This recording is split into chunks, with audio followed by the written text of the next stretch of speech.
et que ça bosse. Le jeu de prévention des risques et des addictions.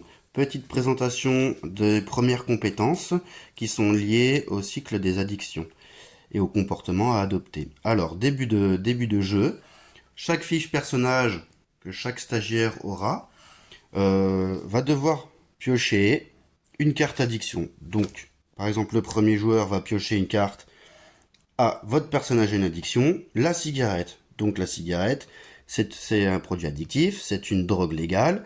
Le personnage a une addiction. On passera sur le produit, on expliquera un peu certains effets.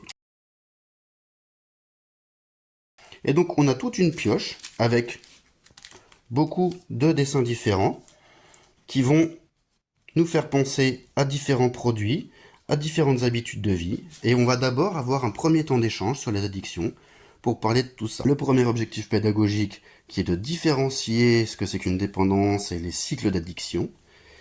Et le deuxième objectif pédagogique qui va être de parler des quatre points de vigilance à avoir au niveau des addictions. Alors les 4 signaux d'alerte d'un schéma d'addiction auquel je fais allusion dans un de mes objectifs pédagogiques sont en réalité les 4 conséquences majeures qu'une personne a quand elle est, ou peut avoir quand elle est dans une addiction. Et je m'en sers en tant qu'objectif pour mettre un point de vigilance, savoir si oui ou non on est dans une addiction ou pas. Donc ces 4 points abordent les problématiques de la santé, des finances, des problèmes juridiques et des relations sociales. Donc voilà les 4. On a un peu avancé dans les phases de jeu. Vous voyez, les indicateurs de santé de chaque fiche personnage ont un peu bougé en fonction des événements. Et nouveau tour, nouveau début de jeu, on jette un dé sur le tableau des addictions par personnage. Donc on a un tableau avec un jet de dés et résultat. Si tout va bien, le personnage peut agir normalement.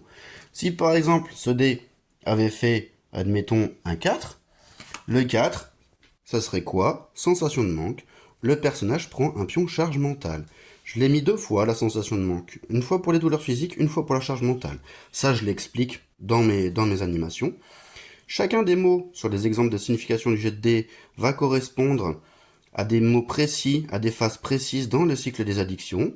Et l'impact sur le jeu, c'est quelque chose qu'on va se servir avec les stagiaires pour expliquer ce qui se passe quand l'addiction vient nous tenailler et nous amène peut-être des problèmes jusqu'à ne plus pouvoir être en capacité d'agir. Il y a la première heure où on aborde toutes les addictions, et après, à chaque phase de jeu, pendant toute la durée du jeu, chaque début de tour, on a les addictions qui viennent nous embêter, et on va comprendre comment y faire face.